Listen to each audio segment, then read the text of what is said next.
Good morning, friends. All of you had taken the test on mathematics.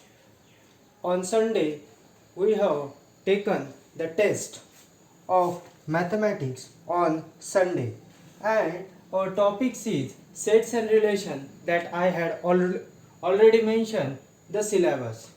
Let's discuss the topics which covered in the test, and we should provide the proper solution of each and every question so that everyone got the solution as well as the how to write the question and answer in your answer sheet. तो कल हमारा maths का जो test हुआ था उसका आपका first topic था जो डिफिनेशन आपको पूछा गया था कि define Venn diagram. Venn diagram, as we have already discussed, definition of the Venn diagram: a set can be represented by the closed geometrical figure like circle, triangle, rectangle. Such a representation of the set is called as Venn diagram. Venn diagram कैसा होता है? Venn diagram is always in a closed geometrical figure में होना चाहिए, जो circle भी हो सकता है, ट्रायंगल भी हो सकता है या फिर रेक्टेंगल भी हो सकता है. मतलब वेन डायग्राम को अगर आपको डिफाइन करना है, a set can be represented by the close geometrical figure like circle, triangle, rectangle. Such a representation of the set is called as Venn diagram. उसके बाद आपका जो दूसरा क्वेश्चन था वो था number of elements of the set. जो number of elements of the sets है इसे हम डिनोट करते हैं स्मॉल n से, और इसकी डेफिनेशन है if S is the finite set. S क्या है? फाइनाइट सेट है. In last topic we had already discussed the finite set and infinite set. Finite set मतलब जो नंबर होते हैं वो काउंटेबल होने चाहिए, और इनफाइनाइट सेट का मतलब क्या होते हैं? जो एलिमेंट्स उसमें है वो कैसे होने चाहिए? इनफाइनाइट होना चाहिए. तो number of elements of the set, if S is the finite set, then the number of elements of the set yes is denoted by n of yes. उसके बाद ये तो सबसे आसान क्वेश्चन था कि डिफाइन द सेट. जो chapter आप पढ़ रहे हैं उसकी ही डेफिनेशन आपको पूछा था, what is mean by set. Set is defined as the collection of well defined objects. उसके बाद आपका क्वेश्चन था जैसे शॉर्ट नोट्स आपको लिखना था जो रोस्टर मेथड में था और सेट बिल्डर फॉर्म में था. रोस्टर मेथड और सेट बिल्डर फॉर्म में आपको क्या लिखना था? शॉर्ट नोट्स लिखना था. शॉर्ट नोट्स में आपको सबसे पहले ये समझना है कि सबसे पहले जो डेफिनेशन है उसकी वो आनी चाहिए, उसके बाद उसका एग्जाम्पल आना चाहिए, और उसके बाद जो प्रॉपर्टी आपको लिख के दी है वो आनी चाहिए. तो रोस्टर मेथड में क्या होता है? In this method the elements of the set are listed and enclose within the curly brackets. Roster form कैसा होता है?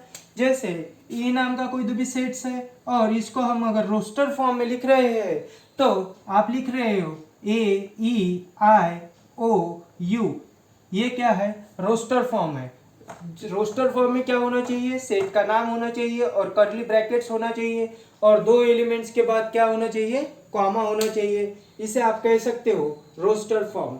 और रोस्टर फॉर्म की जो प्रॉपर्टी है, if the elements are repeated they are written in one. Roster form में अगर आप कोई तो भी सेट लिख रहे हो और उसमें अगर सपोज ई नाम का एलिमेंट्स अगर रिपीट हो रहा है तो रोस्टर फॉर्म में हम जब भी लिखेंगे तो ये जो रिपीट वाला एलिमेंट्स है ये हम इसमें नहीं लिखेंगे. उसके बाद दूसरी प्रॉपर्टी है while listing the elements of the set the order in which the elements are listed is immaterial. इसका क्या मतलब है? ये जो रोस्टर फॉर्म में आप जो एलिमेंट्स लिख रहे हैं, दो एलिमेंट्स के बाद क्या होना चाहिए? कॉमा होना चाहिए. रिपीटेशन ऑफ एलिमेंट्स नहीं होना चाहिए रोस्टर फॉर्म में. और इसकी जो प्रॉपर्टी कह रही है कि ये जो सीक्वेंस है आप इसको AEIOU इस तरीके से भी लिख सकते हैं, या फिर आपको EOIEA ये फॉर्म में भी आप लिख सकते हैं. मतलब रोस्टर फॉर्म में सीक्वेंस का कोई बाउंडेशन नहीं होता है. उसके बाद हमने पूछा था set builder form. Set builder form में हमने देखे थे कि इसमें कुछ ना कुछ तभी प्रॉपर्टी होती है, जो एलिमेंट्स होते हैं उनमें कुछ तभी एक कॉमन प्रॉपर्टी होनी चाहिए, मतलब कुछ ना कुछ कॉमन प्रॉपर्टीज होनी चाहिए। इफ इसकी डेफिनेशन है, इसका भी वही पैटर्न आपको फॉलो करना है कि सबसे पहले आपको इसकी क्या लिखनी है, डेफिनेशन लिखनी है, और इसके बाद आपको इसका एग्जाम्पल लिखना है। सेट बिल्डर फॉर्म में क्या लिखोगे आप, if all the elements of the A satisfy some property P, we write A in the set builder form. If A is the set, then in curly brackets X is the element, and आपको X define करना पड़ेगा कि X क्या है, X has the property P। मतलब set builder form में simple language में आप लिख सकते हो कि इसमें क्या होनी चाहिए, जो एलिमेंट्स आप लिख रहे हो इनमें कुछ ना कुछ तभी एक कॉमन प्रॉपर्टी होनी चाहिए। उसके बाद आपका सेट बिल्डर फॉर्म में जो दिया है उसका एक एग्जांपल हमने यहाँ पे एक्सप्लेन किया है कि ए नाम का कोई तभी सेट्स है जिसमें 1 2 3 4 ये क्या है, एलिमेंट्स है। तो यहाँ पे आप लिखोगे ए क्या है, एक सेट है जिसमें यक्स क्या क्या बिलोंग कर रहा है, नेचुरल नंबर से। मैंने आपको कहा था कि नेचुरल नंबर कहाँ से स्टार्ट होते हैं, 1 से स्टार्ट होते हैं, so on up to infinity तक जाते हैं। क्या यक्स एलिमेंट्स बिलोंग कर रहा है नेचुरल नंबर, इसने इतना लिखने से होगा क्या, नहीं, क्योंकि ये फाइनाइट सेट है। आपको ये भी मेंशन करना पड़ेगा कि ये जो सेट है यक्स की जो वैल्यू है वो कहाँ तक जाएगी, ग्रेटर देन और इक्वल टू 4। यक्स की वैल्यू कहाँ तक जाएगी, ग्रेटर देन और इक्वल टू 4, मतलब 4 भी आना चाहिए और 4 से जो बिलो एलिमेंट्स है वो भी इस सेट में आनी चाहिए। उसके बाद नेक्स्ट था आपका कि match the pair. Match the pair में सम स्टूडेंट ने क्या किया था, सपोज मैंने यहाँ पे लिखा है 1 2 3 4 और यहाँ पे लिखा था A B C और D। तो सम स्टूडेंट ने क्या किया बताइए, क्या कि आपने यहीं पे B C A E और D ऐसे लिखा है। This is not the proper method of match the following pair. Match the following आपको जब भी लिखना है तो आपको क्या लिखना है, ये जो भी फॉर्म में आप लिख रहे हो ये रॉन्ग है, क्योंकि मैच द फॉलोइंग पेयर में आप बाद में क्या कर रहे हो पता है कि इसमें अगर आपको लग रहा है कि ए आपका ये आंसर गलत हुआ है तो आप इस सी को ए कर रहे हो और ए को क्या कर रहे हो, सी कर रहे हो।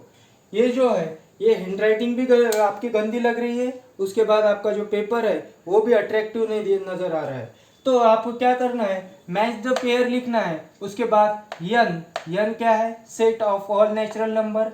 फाइव, फाइव क्या है, एम्प्टी सेट। डब्ल्यू, डब्ल्यू क्या है, होल नंबर।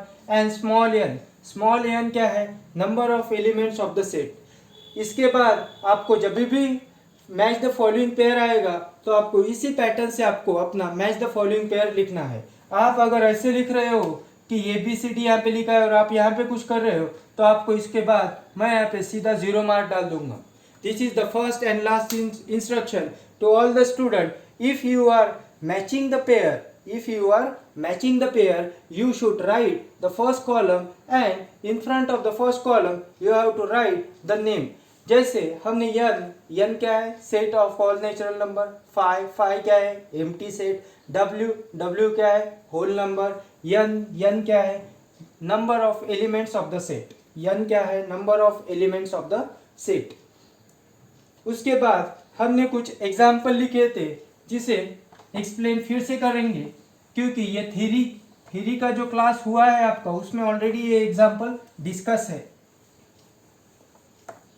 तभी भी कुछ स्टूडेंट को प्रॉब्लम है तो लेट्स डिफाइन द एग्जांपल कि ए नाम का कोई तभी सेट है, ए नाम का कोई तभी सेट्स है जिसमें एलिमेंट्स क्या है, -2 -1 0 1 2 3 ये एलिमेंट्स दिए हुए हैं आपको।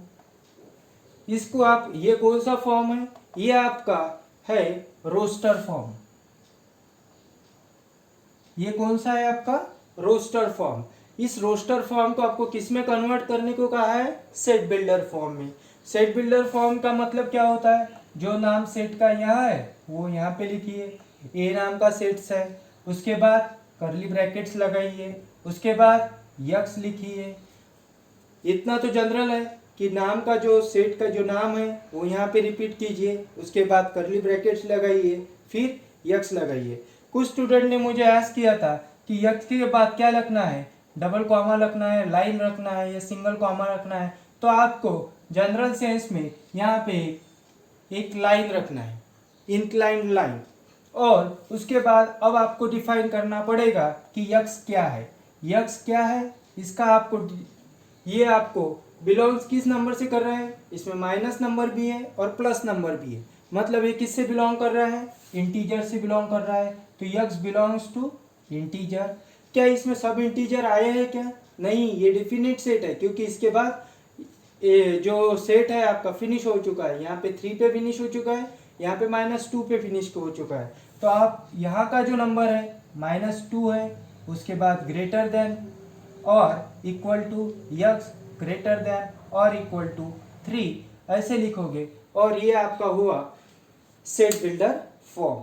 ये क्या हुआ आपका set builder form. Set builder form में क्या किया, जो नाम था सेट का वो आपने रिपीट यहाँ पे लिखा, उसके बाद यक्स कर्ली ब्रैकेट्स लगाए, उसके बाद आपने यक्स लिखा, यक्स के बाद आपने एक इंक्लाइन लाइन खींची, और उसके बाद आपको यक्स डिफाइन करना पड़ेगा कि यक्स क्या है। यक्स बिलोंग्स क्या कर रहा है, नेचुरल नंबर से बिलोंग कर रहा है, और उसके बाद आपको देखना है क्या इसमें सब नेचुरल इंटीजर आ रहे हैं क्या, नहीं, क्योंकि ये फाइनाइट सेट है। यहाँ पे ये -2 पे खत्म हो रहा है, यहाँ पे ये 3 पे खत्म हो रहा है। तो आप लिखोगे कि -2 भी आना चाहिए, -2 से बड़े और -2, इसीलिए हमने लिखा -2 less than equal to x, और उसके बाद कहाँ पे खत्म हो रहा है, 3 पे खत्म हो रहा है, यक्स इज लेस देन और इक्वल टू 3। उसके बाद आपका जो नेक्स्ट एग्जाम्पल है वो है सी नाम का कोई तभी सेट है जिसमें यक्स एलिमेंट्स है। यक्स क्या है, x has oval in English alphabet. X में क्या है, यक्स ओवेल्स है इन इंग्लिश अल्फाबेट। ये कौन सा फॉर्म है आपका, ये आपका है सेट बिल्डर फॉर्म, और इसको आपको कन्वर्ट करना है रोस्टर फॉर्म में। रोस्टर फॉर्म सबसे आसान, ये जो नंबर नाम है सेट का ये नाम लिखिए, उसके बाद इक्वल टू का साइन, फिर आप यहाँ पे कर्ली ब्रैकेट्स लगाइए। इंग्लिश में कितने अल्फ़ाबेट्स कितने ओवेल्स होते हैं, मैंने लास्ट टॉपिक पे डिस्कस किया था। इंग्लिश में अल्फ़ाबेट्स होते हैं 26, जिसमें कंसोनेंट होते हैं 21 और ओवेल्स होते हैं आपके 5। टोटल आपका नंबर बन जाता है 26। इंग्लिश में कितने अल्फ़ाबेट्स होते हैं 26। हमें क्या पूछा है, ओवेल्स पूछा है। ओवेल्स मैंने ऑलरेडी आपको बताया था कि ए ई आई ओ यू, और इसके बाद कर्ली ब्रैकेट आपको क्लोज करना है। ये हुआ आपका ओवेल्स का सेट बिल्डर फॉर्म से आपने कन्वर्ट किया है इसको रोस्टर फॉर्म में। उसके बाद आपका थर्ड एग्जांपल था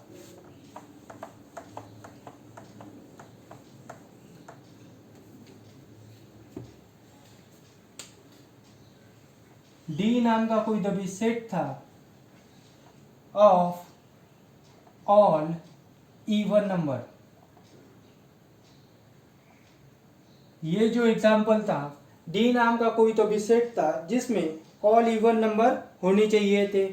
इसको आपको दोनों फॉर्म में कन्वर्ट करना है, इसको आपको रोस्टर फॉर्म में भी लिखना है और इसको आपको सेट बिल्डर फॉर्म में भी लिखना है।